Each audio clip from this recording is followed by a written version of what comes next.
Hi friends, చూడండి ఈరోజు millet ఇడ్లీలు చేసుకుంటున్నాము.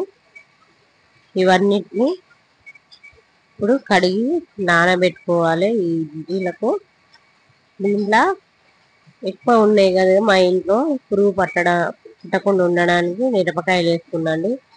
దీంట్లో సజ్జలు, జొన్నలు, సైజలు అన్నీ ఉన్నాయండి. అండుకూరలు కూడా. ఇది హెల్త్కి చాలా మంచిది కదా, అందుకే 2 గ్లాసులు నేను ఇవి వేసుకొని మిల్లెట్, దీంట్లో కొంచెం మెంతులు, 1 గ్లాసు మినప్పప్పు అండి. 2 గ్లాసుల మిల్లెట్కి 1 గ్లాసు మినప్పప్పు వేసి మంచిగా 2 సార్లు కడుక్కొని మనం నానబెట్టుకోవాలి. నేనైతే ఇవి మధ్యాహ్నం నానబెట్టుకుంటున్నాండి.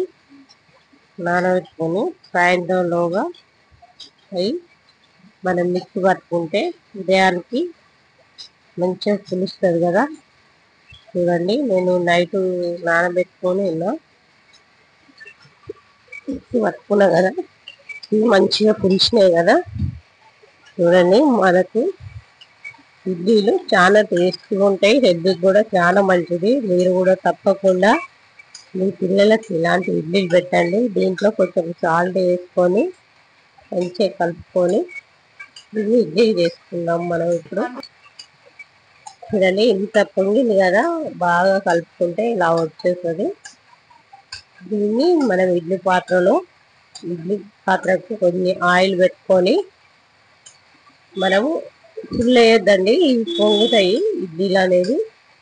అందుకే కొద్దిగా తక్కువగా మనం ఇడ్లీలు వేసుకొని ఇడ్లీ పాత్రలో కొన్ని వాటర్ వేసుకొని మనం దాంట్లో పెట్టుకొని ఒక అర్ధగంట సేపు 30 నిమిషాలు మనం ఉడకబెట్టుకుంటే ఇడ్లీలు రెడీ అవుతాయండి.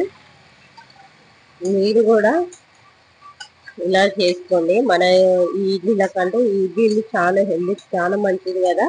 మీరు కూడా ఒకసారి ట్రై చేయండి. దీంట్లోకి పల్లీలు, పుట్నాలు వేసిన చట్నీ అండి, సూపర్ ఉంటుంది. పల్లీల పుట్నాల చట్నీ, అవిసె గింజల కారం అండి.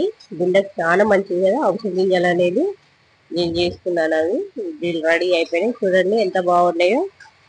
ఇలాంటి ఇడ్లీలు మీరు కూడా తప్పకుండా ట్రై చేయండి. మా ఛానల్ సబ్స్క్రైబ్ చేయండి, లైక్ చేయండి, షేర్ చేయండి ఫ్రెండ్స్.